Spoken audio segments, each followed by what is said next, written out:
Good evening, everybody. Welcome. My name is Jake Ephros. I'm the Ward D City Council person in Jersey City Heights. Thanks so much, Pat, for having me on Good Government Radio tonight. Thanks to the whole Hudson Media Group team. Appreciate the opportunity to do a little town hall with folks over the radio. I'm a big radio fan. I'm always listening to 91.1 WFMU. Shout them out. We got our local Jersey City stations here. So yeah, local media, local radio, very big fan, very important in these trying times of ours. Hopefully we have some folks listening in as well. I would love to take questions on what's going on in Jersey City. What are your concerns? What do you want to see change and improve? But just first, to give a little background, I was elected to City Council in Jersey City Heights at the end of last year, in December during the runoff election, and we came in with a real mandate for change, to put working class people first in Jersey City, and not to just take orders from big corporate developers telling our city what to do. I myself am a tenant in Jersey City Heights. I also teach at St. Peter's University. Just wrapped up this last semester. To any students out there, good luck with finals if you're still in them. To any teachers out there, good luck with the end of the semester as well. I'm also an organizer, have an organizing background in the labor movement with 1199 SEIU. I used to organize with healthcare workers, including nursing home workers that work right here in Jersey City Heights and throughout Jersey City. I'm a member of DSA, Democratic Socialists of America, and organized before I was on City Council a few years back for the Tenants' Right to Council campaign, to make sure that we could get an advancement of tenants' rights and protections in our city. And now that we're in city government, so to speak, we are continuing that fight, putting working people first.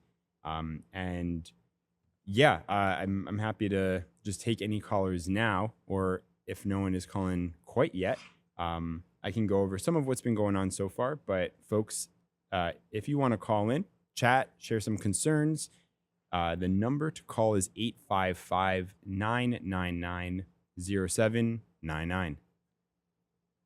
I guess while we wait for folks, I'll just share, we're about 4 months into this new administration and to the new city council, of which I'm one part. Very gratefully, one part. We've had a lot of challenges, which is not news to anyone in Jersey City.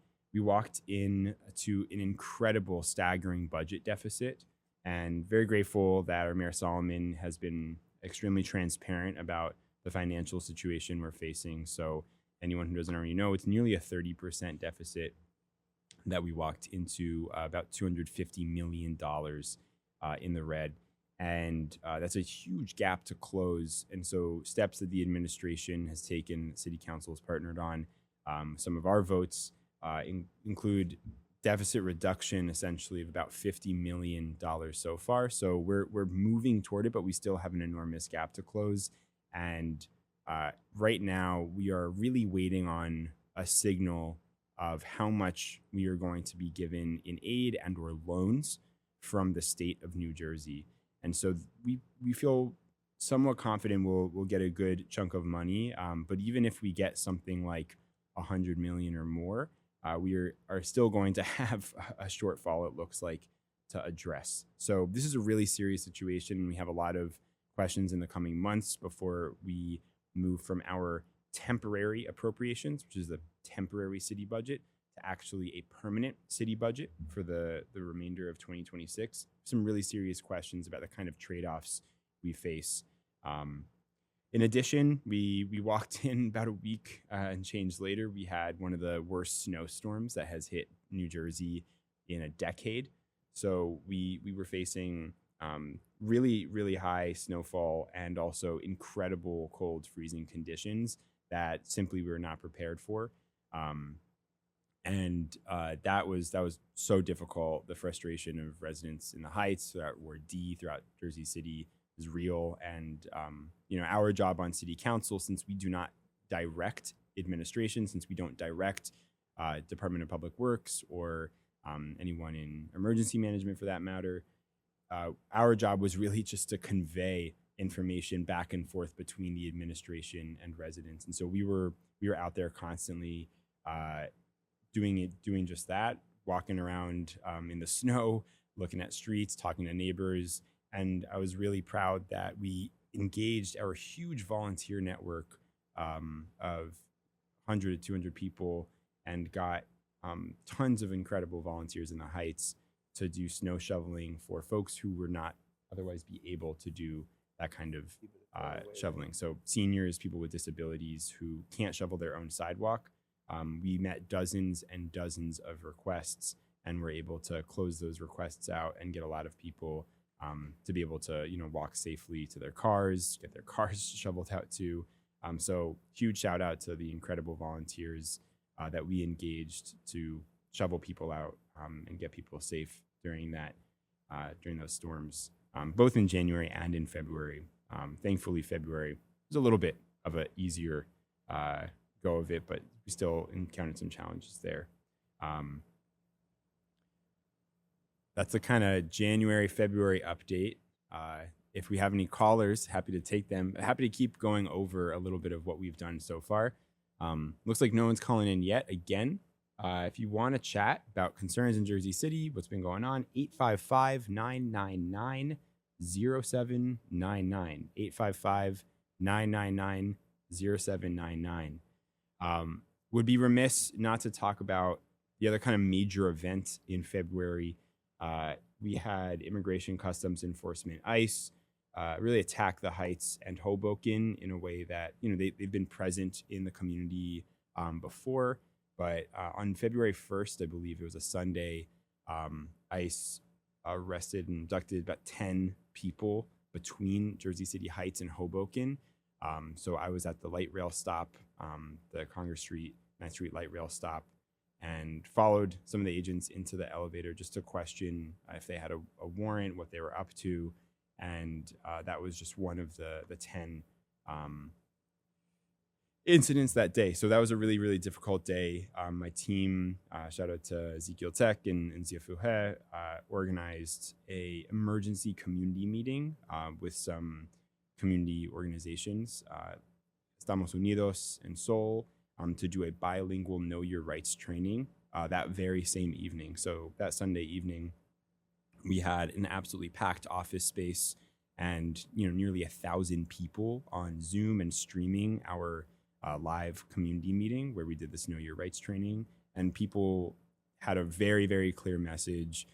We want immigrants in our community. We want our neighbors to be safe in our community. We do not want ICE terrorizing our neighbors. And so that was really powerful. I'm really grateful for everyone who came to that and started organizing in a really inspiring way from then on. We saw, for instance, parents group chats overnight start talking about patrolling their kids' schools to make sure that everything was safe and there weren't any creepy, tinted vehicles roaming around, again, terrorizing immigrant neighbors nearby. So our community really stepped up in a huge way, and I'm so grateful for that. And that followed the very next weekend where my council office helped organize a anti-ICE march really through the Heights, again with the message, ICE out, our neighbors are here to stay. And we had hundreds and hundreds and hundreds, I think 500 or so people marching through from Riverview Park down Central Ave to Pershing Fields to make that message clear. And I think, the temperatures were just rock bottom. It was -11, which is maybe hard to think about today when it's 100 degrees outside, but it was really brutal out there. So really grateful that we had so many people come out and show that support. And we have some city commitments that came out of it too. The administration put forward executive orders clarifying that public safety is not to cooperate with ICE unless absolutely mandated by the law. And so really appreciative of administration for putting that forward. And city council voted unanimously for the abolition of ICE as a resolution, a symbolic resolution to make that known that our city stands with our immigrant neighbors, and that what this federal agency is doing is not part of public safety. We also had the challenge of the hospital closure in the Heights. So Christ Hospital was shut down by Hudson Regional Health after they had promised that they would be able to operate it. And this is just another real real offense against our community that relies on healthcare beyond just Jersey City Medical Center downtown. If we have a city of 300,000 people like we do in Jersey City, we can't just have one hospital of 300 to 400 hospital beds. That is about half of what we need, at least at minimum, as a city. So we're desperately in need of healthcare, and we've been very vocal, very active in the fight. First, the fight to close Christ Hospital, and then beyond that, now we're in the fight to really reopen this. And so what we did as City Council, we authorized the planning department in Jersey City to begin a study. And it's a kind of multi-step process, can get a little wonky, but the path here is clear, where a study is now underway to make sure that we have a path to potentially marking the hospital area as a redevelopment, an area in need of redevelopment with the power of condemnation. So that means, but depending on how this study goes, the city could condemn that property and take it and give it to a different receiver. And so what we would love to see, and I've been very vocal about this, throughout the campaign all the way back in 2024, I made this very clear that I think Christ Hospital ideally should be public, that we see superior outcomes for communities, especially like ours, with public healthcare, public hospital. And that those health outcomes are better, in particular for communities like an underinsured community and immigrant community. So that's a bit. We can talk more about what's coming up with Christ Hospital now that they have closed. There's a lot of different updates, but we will take a break now. Again, the number is 855-999-0799 if you want to call. Catch you in a second. Monument maker, serving all faiths and cemeteries. Design studio and launch inventory on site. Cemetery inscriptions and custom orders welcome. Burns Brothers Memorials, Monuments, and Markers, 787 Tunley Avenue, just south of Secaucus Road. Craftsmanship that will last for all eternity. Burns Brothers, Jersey City, Albert H. Hopper, North Arlington. Visit us on the net.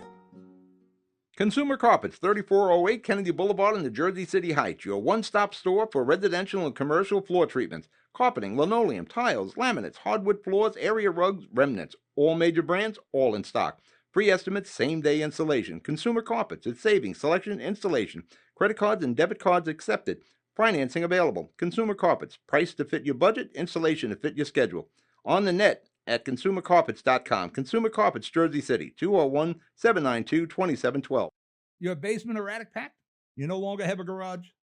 Extra Space Storage has space. Self-storage units starting at 4 foot by 4 foot and up for the storage of furniture, appliances, electronics, clothing, business inventory, sporting equipment. Some Extra Space locations even have vehicle storage. Extra Space Storage from North Bergen to Toms River and everywhere in between and beyond. Visit on the net for your nearest Extra Space Storage location, extraspace.com. Panapinto Properties, Jersey City, shaping the workplace with state-of-the-art office spaces and addresses your company desires.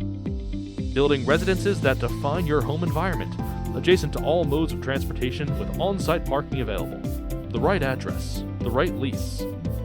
Call 201-521-9000 or visit online at panapintodevelopment.com. Panapinto Properties, building Jersey City for everyone. All right, we are back with Good Government Radio. I think we have a caller. Caller, you're on. Hi, Jake. This is your neighbor from Sherman Place, Colin Egan. How are you? Colin, how you doing? Good. First of all, welcome to Internet Radio. I'm Thank you. Glad to hear you're on. I was not so much a question or a complaint, just an observation and wondering what you would make of it. I've worked in various causes in Jersey City for years, the Lowe's Theater, the Reservoir, some other things. And for good or bad, I've often felt in some ways that Jersey City often is do-it-yourself government for community groups that, step up and take the lead in trying to do good things. And I'm betting that you sort of have encountered that and feel that way too. Would you agree?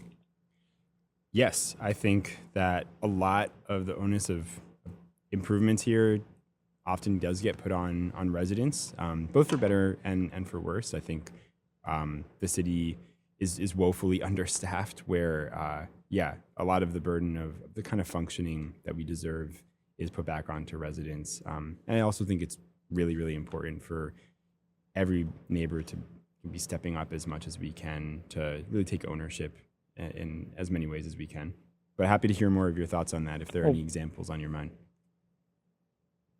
No, I agree, and I'm just wondering, kind of at the outset of this new administration, what you've been hearing from groups like RNA or the Pershing Field Neighborhood Association about how they're hoping maybe to reset or extend or improve, make more of this kind of relationship. Over the years, without getting into specifics, I know groups have sometimes felt frustrated. The Reservoir Group is an example. I'm just wondering if as you've been having other town halls and even during the campaign, if you've heard of concerns and ideas the groups have for improving that.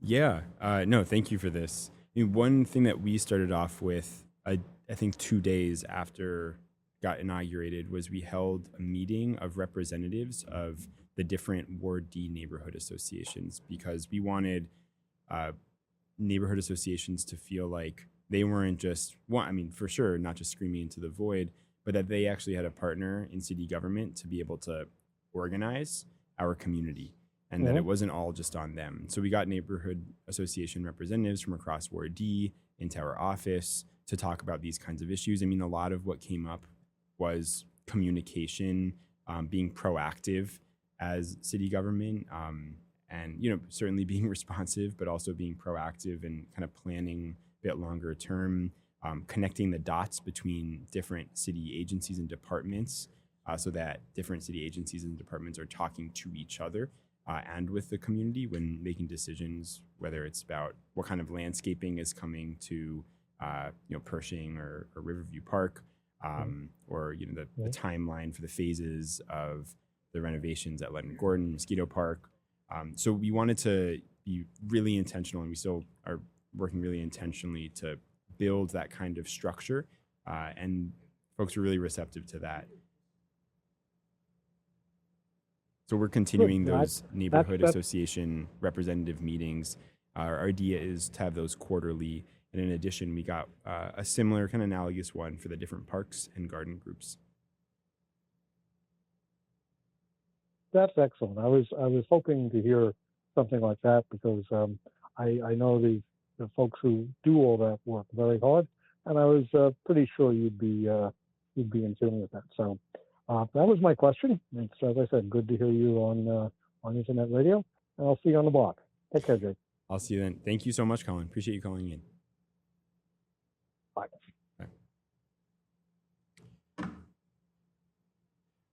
Yes, we have been doing a lot of organizing work to make sure that our community feels supported in the kind of DIY government, to borrow Colin's phrase there, that people have been engaging in for decades and decades and decades. We have incredibly hardworking city employees and city staff throughout Jersey City, and we know there's a crisis of just so many of these departments being woefully understaffed and needing a lot more support. So we have always appreciate the community stepping in where we are not able to fill in those gaps every time.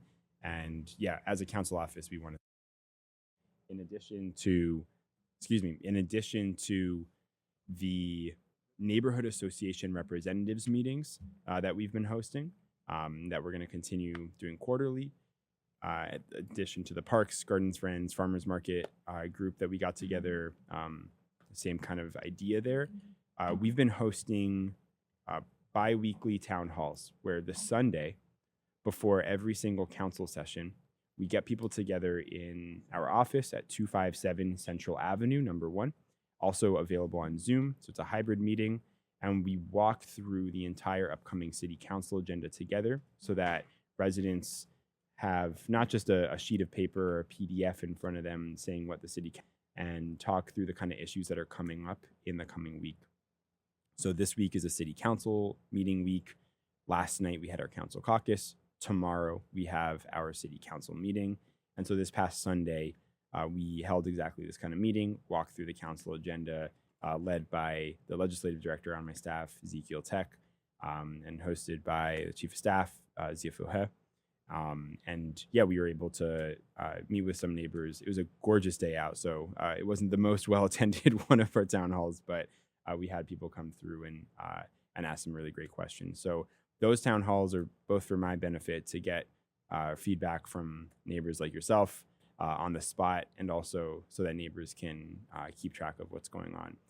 In addition to doing that the Sunday before every single council session, we have open office hours. Same office location, 257 Central Avenue, number 1, right next to the Computex store. You can come in every Friday from 3 p.m. until 6 p.m. And myself, I'm there almost every time. I couldn't be there at the start of this past one, but it's myself or my staff. We make ourselves available every Friday because we want to be a very, very accessible and transparent city council office. So, you know, whether you're calling by email, writing us by email, or coming in person to our council office, we want to be able to be very, very accessible. I'll just share one more time. If you are tuning in, my name is Jake Ephros. I'm the Ward D council member for Jersey City Heights, and doing a town hall tonight, just kind of going over the work that we've been up to since taking office about 4 months ago. Thanks again to Pat O'Melia, Good Government Radio, for having me on. And if you want to call in and chat, we had a neighbor call in with some thoughts about the kind of DIY style of government and neighbor and resident involvement in making Jersey City work. Thank you for that. If you want to call in, chat, share some concerns, share some questions, call 855-999-0799. 855-999-0799. I'll pick up where I left off, just going through kind of background of what's been going on since we took office these short 4 months ago, or long 4 months ago, depending on how you look at it. We were talking about how Hudson Regional Health closed down Christ Hospital. They did so illegally, I want to clarify. They did so without going through the proper procedures mandated by the state of New Jersey and the Department of Health. And so these illegal closures, it just adds insult to injury to our community. Finally, after really shutting down emergency services, after having previously shut down the rest of the hospital services, they got together, or the Department of Health was going to have this community hearing, which is mandated ahead of a hospital closure. HRH sued New Jersey and got an injunction to prevent that public meeting from actually taking place. So a lot of folks will have the experience of, I think it was sometime last month, mid-April, I believe, coming to Dickinson High School, and we're all packing into the high school when the Department of Health announced that they had to vacate the building legally because there was an injunction from the courts saying that they could not put this meeting through. So thankfully, even though the Department of Health had to leave, Assemblywoman Katie Brennan, myself, and other elected officials here locally just held the meeting anyway. Mayor Solomon came by, and we held this meeting as a kind of public community meeting, a bit impromptu, but we went through some of the steps of what we're doing to fight back against the closure and now to fight for the reopening, whatever that might look like, of Christ Hospital. We have some different perspectives and our different positions, but we then heard from community members who just lined up to the mic and spoke, shared their experiences of having their life saved at Christ Hospital, of being a healthcare worker, and being on the inside of Christ Hospital or other similar hospitals and being community members who rely on that hospital. So it was really, really powerful. And the next kind of date we were thinking of was May 22nd, when the court hearing between the DOH and the Department of Health and Hudson Regional Health, the company, was supposed to be. But apparently that was delayed as well. So we are now waiting, I think, till June 5th. Don't quote me on that, but I believe June 5th is the updated court hearing. So that's where we're at right now. There's still a lot of work to do around the hospital, a lot of questions to be answered here. But we'll pick this up again after another break and catch you on the other side. Hi, I'm Pat O'Melia with the Hudson County High School Sports and Entertainment Network, a 501c3 nonprofit organization. You may have heard me talk about teaching high school juniors and seniors studio and radio production. The hope is when these kids graduate and wish to continue their education, they may receive college scholarships, or if not, they will have the experience from our program to get employment at the major motion movie studios here in New Jersey and New York. I started a GoFundMe where you can make a donation completely tax deductible to help these kids and the studio program. Please go to GoFundMe and type in Hudson County High School Sports and Entertainment Network. I thank you now for your generosity. Newport, the luxury waterfront community on the Hudson River, offers a quality of life you deserve in one of our many high-rise towers. With amenities such as the on-site Newport Path, light rail, Newport Town Square, 3 playgrounds, dog run, upscale restaurants, retail giants like Kohl's, JCPenney, Macy's, and Target. Morton Williams and Acme Supermarket are just outside your front door. A health and fitness center, skating rink, and medical facilities are also on site. Enjoy the New York skyline from our waterfront and various parks. Manhattan is just one pass stop away, or quick ride through the Holland Tunnel. Nursery and private elementary schools all on site. Tall screen movie theater at the Newport Center Mall. Looking to visit? Stay at the Westin or Marriott Hotel. For more information, visit us at newportnj.com. Make lasting memories to cherish forever. It's incredible. It's you, Newport. Live like you want. Pack? You no longer have a garage? Extra Space Storage has space. Self-storage units starting at 4 foot by 4 foot and up for the storage of furniture, appliances, electronics, clothing, business inventory, sporting equipment. Some Extra Space locations even have vehicle storage. Extra Space Storage from North Bergen to Toms River and everywhere in between and beyond. Visit on the net for your nearest Extra Space Storage location, extraspace.com. Hi, I'm Pat O'Melia with the Hudson County High School Sports and Entertainment Network, a 501c3 nonprofit organization. You may have heard me talk about teaching high school juniors and seniors studio and radio production. The hope is when these kids graduate and wish to continue their education, they may receive college scholarships, or if not, they will have the experience from our program to get employment at the major motion movie studios here in New Jersey and New York. I started a GoFundMe where you can make a donation completely tax deductible to help these kids and the studio program. Please go to GoFundMe and type in Hudson County High School Sports and Entertainment Network. I thank you now for your generosity. Toms River Armory, 602 Clifton Avenue, right at the intersection of Clifton Avenue and Route 37 at Toms River. Your local source for all your firearm, ammo needs, and accessories. Plus, gunsmithing, repair, and cleaning on site. And coming soon, firearm training and classes. Toms River Armory, 732-569-3730. On the net at tomsriverarmory.com. Open Monday through Friday, 11 a.m. to 7 p.m. Saturday, 10 a.m. to 3 p.m. Toms River Armory, 602 Clifton Avenue at the intersection of Route 37 and Clifton Avenue in Toms River. Visit on the net at tomsriverarmory.com.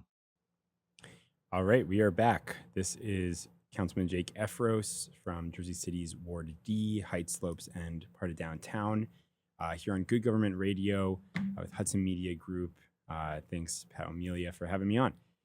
We have been talking about just a little bit of what we've done since I took office 4 months ago in Jersey City.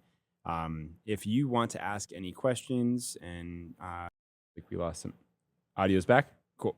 If you want to ask any questions during neighbors calling in, please call 855-999-0799. And happy to talk about anything that's on your mind in Ward D or throughout Jersey City. So we were just talking about Christ Hospital, what the next steps are. We're looking at the next court hearing, or the rescheduled court hearing, June 5th, I believe is the date. And we will be keeping people posted, and very likely getting another mass meeting like we had at Dickinson together, really to keep the community organized around this. One thing that I want to return to is the idea of a public hospital having public health care. This is a massive public investment to really have a hospital not be operated privately for private gain. That Jersey City as a city itself is not in a position. I want to acknowledge that. But we see some really good models elsewhere at the county level. So I think Hudson County is really primed to be able to do this, and I would love to explore that option. The Bergen model is a strong model where there's money coming in, there's revenue stream, particularly through the psych services, to my understanding, and this is a successful publicly run county hospital that we could replicate some of here in our backyard in the Heights. And that would mean, a takeover at some point of Christ and the hospital there, to really make that hospital ours and work for the public good. So there's a lot more to come, but really appreciative of organizations like the Neighborhood Association, Sergeant Anthony's, Review Park, for throwing down to fight against the closure of this hospital. Organizations like Nitty Gritty, Progressive Group, organizations like the one I belong to, Democratic Socialists of America, DSA, who helped organize the sit-in and like camp out protesting that closure because of the just horrible effect it has on our community to shut down this hospital. A bit of a change now. I want to talk about something coming up just this week. So tomorrow night, we are going to be, as City Council, voting on two ordinances, whether to pass or not, two ordinances that my council office has introduced on RUBS, Ratio Utility Billing Systems, which is a method landlords have been using recently to divide a property's total utility bill in completely untransparent ways, and dishing those different costs out to tenants as they see fit. If you want to chat about that or any other issues, again, call in 855-999-0799.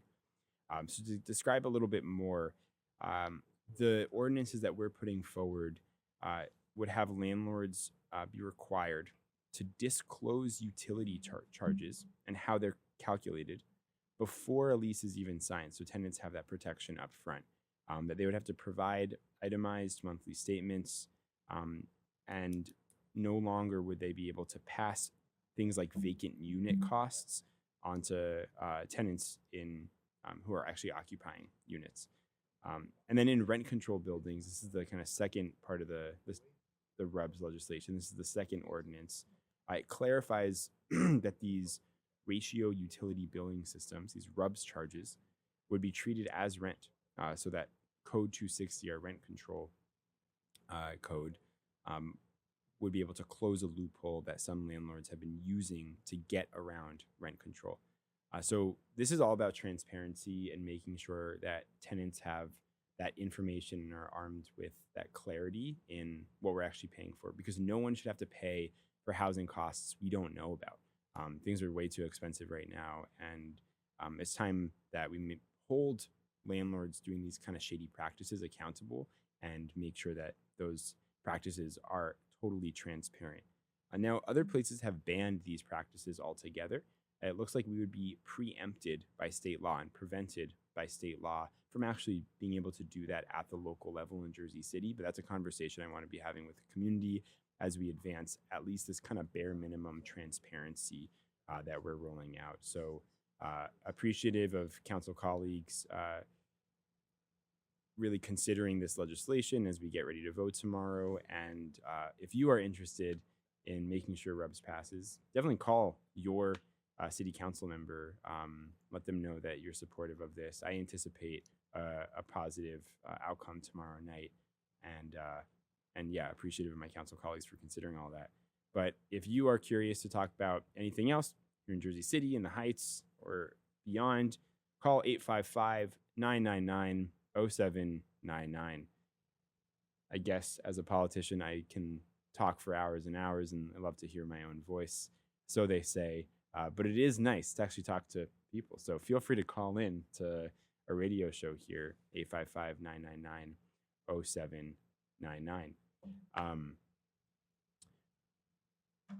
One other, sure, yeah, Pat, come on in. Jersey City Heights guy here, Congress Street, Central Avenue. I got some questions. Sure. Where's my Taco Bell? I suppose they have a Taco Bell on South Street. Where is it? Where's my Taco Bell? I don't know where it is, but it's not on South Street. I can tell you that much.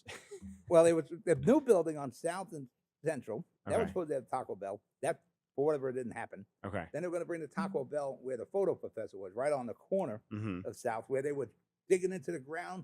I don't know what kind of granite they were hitting, but they were chiseling there Yeah. for months and months. What is that going to be, by the way? Do you know? That's a good question. I need to follow up. I hope that's the Taco Bell. And we're looking for a Taco Bell on Central Avenue. Yeah. I mean, Where are we? How about bringing Boulevard Drinks down to Central? that would be interesting. Yeah, I mean, Boulevard Drinks institution that is being threatened by its landlord pulling out right now. I mean, Boulevard Drinks, it would have to be Central Drinks if it came up to the Ave. Ave Drinks. I don't know. What We would that be? changed the name of it. Yeah. If it were no longer on the boulevard. I'd hate to see it go. Yeah, I'm 69 years in Jersey City. I remember when it was in the public service bus terminal, but I seem to be the only one with that memory. Everybody all remembers it being pretty much where it is. I can't corroborate, but I believe you. But it's really one of the Jersey City institutions, especially on Yeah. the square. You know, years ago we had the Canton up there, Boulevard Drinks, the two bar memorialized there by the Simpsons, where they do the prank calls. That all originated. That all originated from the two Moe's. bar. But there's a lot of things going on in the Heights. A lot of things during Journal Square. What is the things that aggravate you the most in the Heights? Aggravate me that the you most wanna in the change? Heights. So, I mean, in terms of development, one thing that's really frustrating is so often when development happens, contractors come in, they're doing whatever sewage water connections, they're digging up streets, and they leave the streets a total mess with absolute patchwork job. And I think one thing we need to prioritize is getting inspectors out there on the site as those renovations are happening. Backfills are going on. Yeah, because we can't just leave the contractors to the same practice of doing this shoddy job, and then street safety is compromised. Residents driving through our neighborhood just trying to find a parking place, or their cars are getting messed up. I mean, parking's such a problem in the Heights. right. So that's one of the most aggravating things for sure, is just these private actors not being held accountable for the basic stuff. Yeah. Well, you younger guys, it probably doesn't bother you. Again, I've been in the Heights.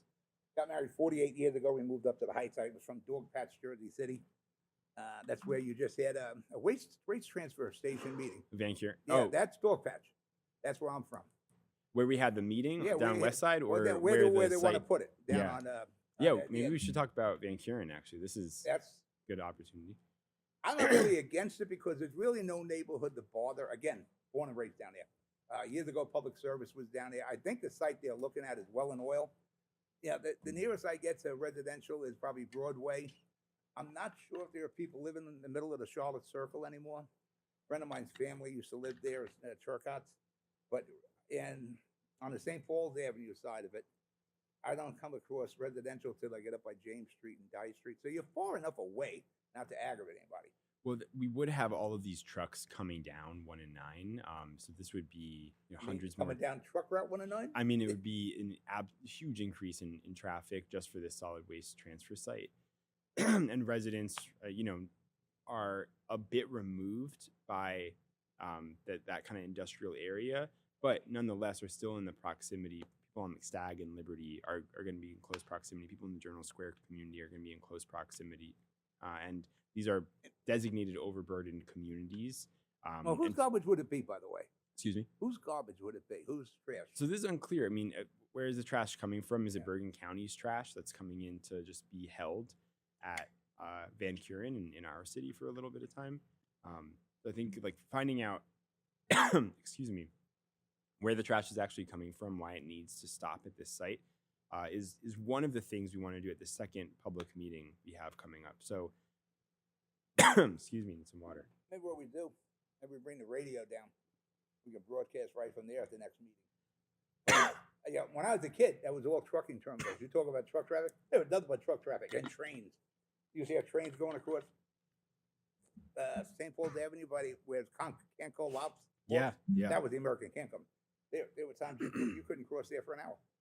There Yeah. were trucks all over the place. I really don't have a problem with the area for it, but whose garbage is it? Yeah, I mean, I think that's one of the questions we're hoping to get answered. Some more specifics at the next public meeting. But the bottom line is the site plan and the proposal plan as it stands would be illegal under our environmental justice law in the state of New Jersey. And the only way we get out of it and make it legal is if there is a compelling public interest. That compelling public interest cannot be the public interest of the region moving garbage around. It has to be a compelling public interest for the overburdened community that it would affect. And so folks in the Journal Square area, Kinko Lofts included, or folks like Down Liberty by Stag, those people would have to have a direct stake in benefiting in a really compelling way from this, and we just don't see that. You're not going to get anybody compelled to do that for a waste transfer station. Right, but if yeah. it was Jersey City garbage, then I could probably say, all right, we're making our own garbage, we've got to handle it. It's completely unclear that it would actually be Jersey City's garbage, and that we would need this site to be able to handle that. All right, another thing that bothers me on Central Avenue. Can I just plug Go ahead. this public meeting? So the Sure, company committed to showing up for it, in addition to the mandatory DEP hearing, Department of Environmental Protection hearing that they did beginning of May or last month. I can't remember exactly now. This next one is going to be Thursday, June 4th, 7 p.m., St. Anne Church, St. Paul's.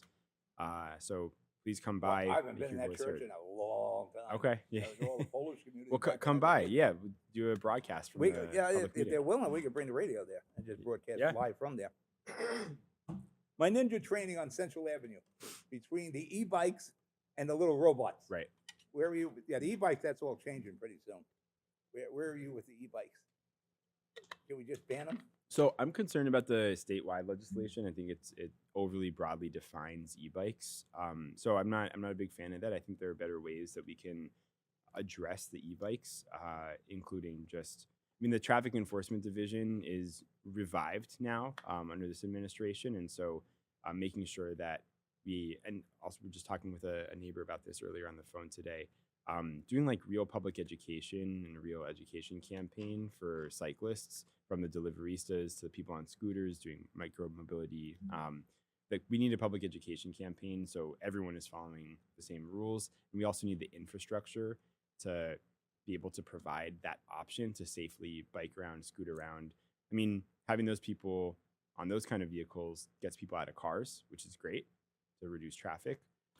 But everyone has to make sure they're not on the sidewalk, they're not mowing the down problem. people. They're everywhere Right. with the e-bikes. So then on the second point, with the delivery robots, my council office has been working on legislation that would regulate these robots finally, because we walked in and there's no rules. It's like wild, wild west.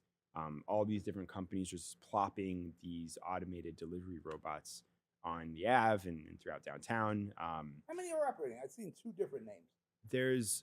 I think there's a third now as Is there? well. There's Coco. Coco, There's I've seen, the Uber Eats. Is there another one, a V? Is Was it? it Avride and Uber Eats might be the same one. I would have to check, but there's at least a few.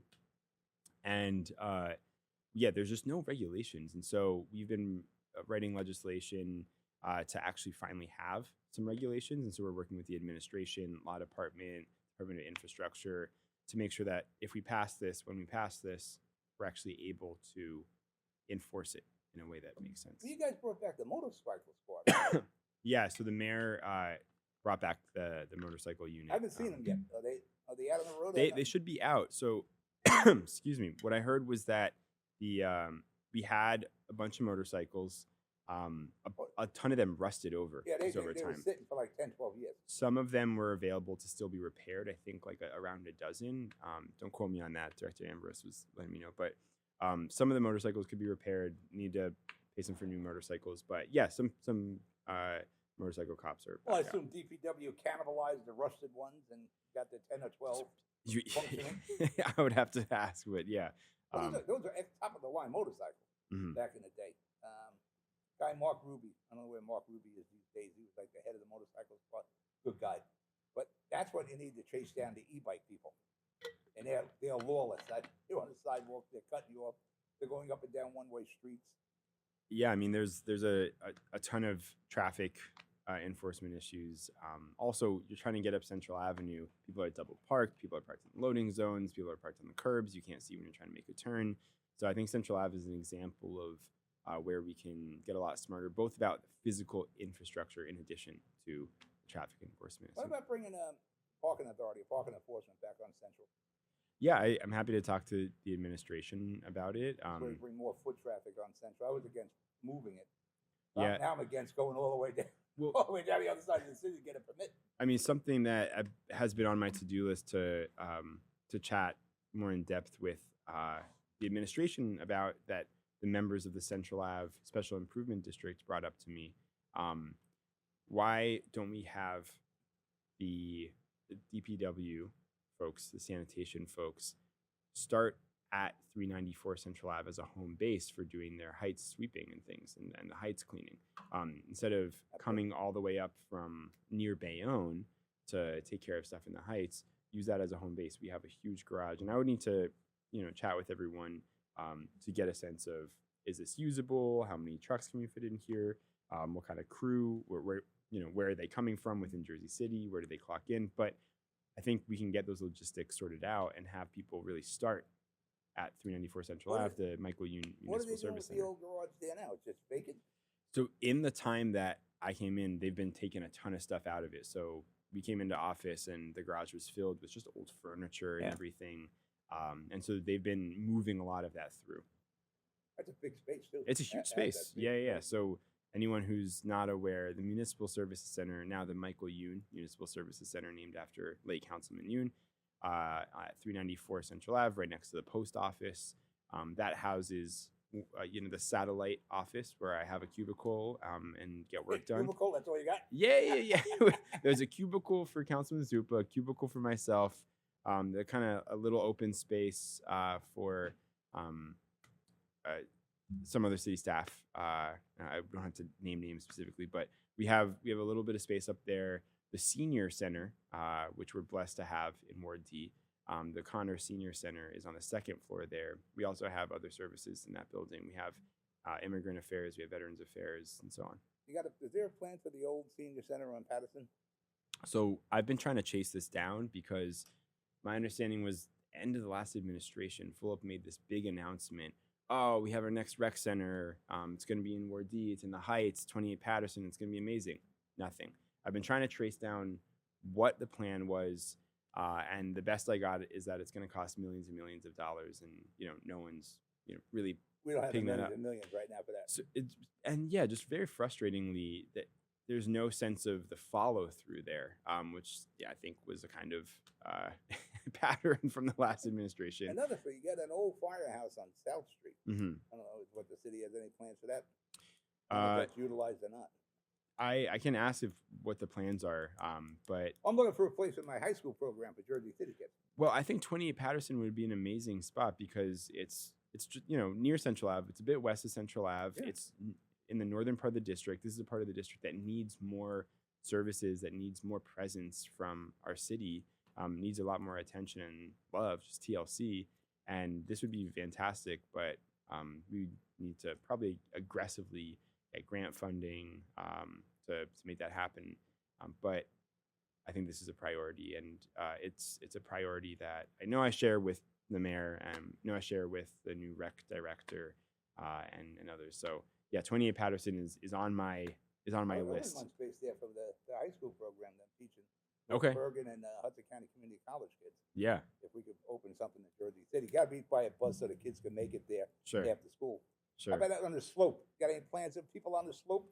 So yeah, we're just having some conversations. I mean, sadly, there's a crash Nelson and Irving today, and this is an area that I've been talking with folks for the whole 4 months that I've been in office. Just the traffic patterns, especially by the schools. There's like 3 schools clustered near each other, and the traffic patterns drop off and pick up are a mess. Those intersections are wild. People fly down those streets. So I'm putting that as a number 1 priority for the infrastructure department in terms of where I want to see multi-way stop signs, because that just absolutely needs to be there. You got a lot of parents there, double parked all over the place at all those schools. Yes, and so in addition to those kind of infrastructural improvements, which are going to take a little bit longer, I think getting crossing guards. Well, you didn't do all this in 4 months yet? Not quite yet, Pat. Not quite Speaking yet. of schools, you're talking about the projects on Franklin Street and Manhattan Avenue? Yep. Making them one-ways? So just Franklin. What about, I thought Manhattan was part of that, no? So it's no longer part, because based on the community meetings and the feedback, that part of the project was scrapped. So it's just Franklin from Palisade to Central.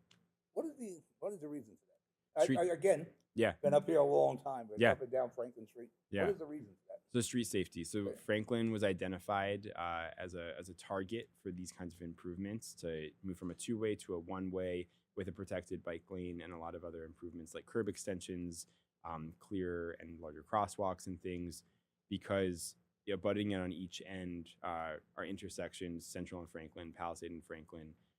They're part of the high injury network. So in the span of something like 7 or 8 years, there are about 100 crashes in that corridor. Really? So I don't think I've seen any of them. it's, yeah, I mean, this is state data, so New Jersey state data. And it's, some of them involve pedestrians, some of them involve cyclists, but a lot of just cars crashing into each other. And we want to make sure we make good on that, targeting of this area for street safety improvements. What about the people from Stop and Shop? Are you in favor of this? Because So- that's where they make the deliveries. They'll Yeah. come down Manhattan, Yep. go to Franklin, go wide in front of their loading docks, So pull cities, into the parking lot, then back in. yeah, city and also advocates like Bike JC got in touch with Stop and Shop management, and one of the changes. I mean, so many comments came. I'd be remiss not to say that people on both sides of this Yes, I know. issue were very vocal and very communicative about how they felt, which is great. Like people should be, and I voted for it because I think it is a really important street safety improvement.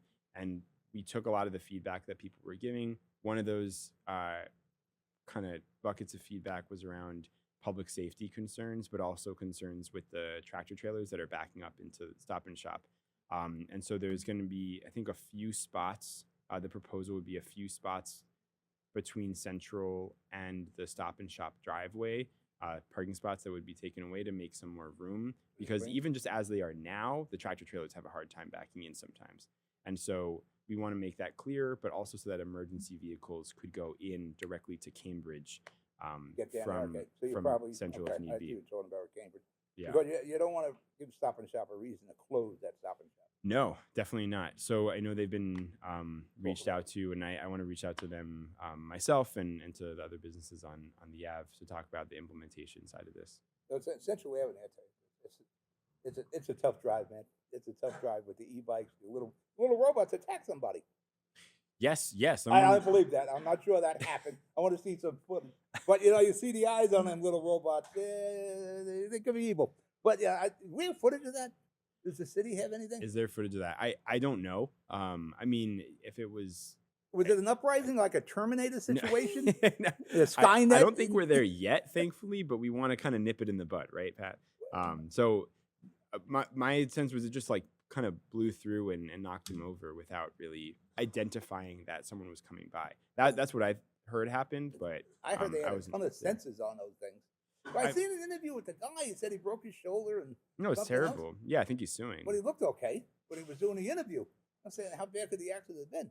But there are like a million different sensors on those things. If you get near it, it'll stop. So I don't know what happened there. But it's imperfect. Unless it was an uprising. It could be AI. It could be a Skynet situation. It could be. It could be. But And Central, I tell you. so we Central want to get Avenue- these regulations in before it gets to the point of Terminator world, Well, right? you know what? You're driving down Central Avenue. I swear it's like ninja training. There's so It's- many different things you got to be prepared for. It's nuts. It's like when you did driving classes and the kind of Yeah, simulation there you go. have It's to like a do. Yeah, stimulus. it's like everything's popping out of It's like I left told field. my right daughter field. the other day, you want to teach somebody how to drive? Just take them down Central. That's all. Just take them down to Central Avenue. Yeah, But yeah, you're about out of time, I think, right? It's almost 6. got you. Almost 6. What do you think? Your first town hall. Really? We got to market it better. I tweeted it. Yeah, You tweeted it. And we got one call. yeah. We Yeah, gotta we- call it. Look, for the first time we're doing it, I really appreciate it. I think we go late. I think probably maybe 6 o'clock might be a better yeah, idea. yeah. Next time around, do it Yeah, a little just- bit later. Do it like once a month. Come in here. Maybe bring a guest with you, that sort of thing. Okay. Yeah, yeah. Unfortunately, I'm hanging around here. Good for me. I'm in the Heights, so that's fine. All right. Just wrap it up, man. Cool. Well, Pat, Give thank out you your so much. email and all that stuff, how to get in touch with you. Yes. So Say again, goodnight. Pat, thank you for welcome. having me on Hudson Media Group. Thank you so much. I'm Jake Ephros, City Council member for Ward D, Heights Slopes, part of downtown in Jersey City. And if you want to get in touch, email Ephros, so JEPHROS @jcnj.org. You can go and get all our info at jake4jc.com, JAKEFORJC.com. And just to reiterate, every Friday we are doing open office hours, so no appointment needed. Walk into 257 Central Avenue, number 1. They're from 3 to 6 p.m. Talk to our office, talk to me. And then the Sundays before city council meetings, same office location, 4 to 6 p.m., we do a council agenda town hall where we discuss the council agenda issues and any other issues that are on your mind. So please get involved, get in touch. We're here to work together, make Jersey City ours, make it work for working class people. Good night. Thank you so much.